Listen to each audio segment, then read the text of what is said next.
Once upon a time, in a lush green forest, there lived a clever little cat named Mimi. She was small, but she was super smart. One day, a big storm was coming. All the little forest animals were scared. They didn't know what to do.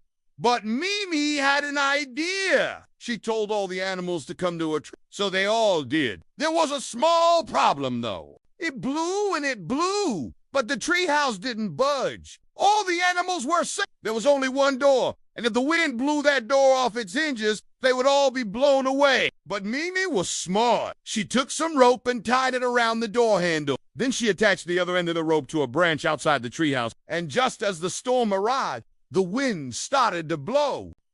In the end, Mimi untied the rope, and the animals all went home. They learned that day that when you stay calm and think smart, you can help not only yourself, but all your friends. And that is the end of the story.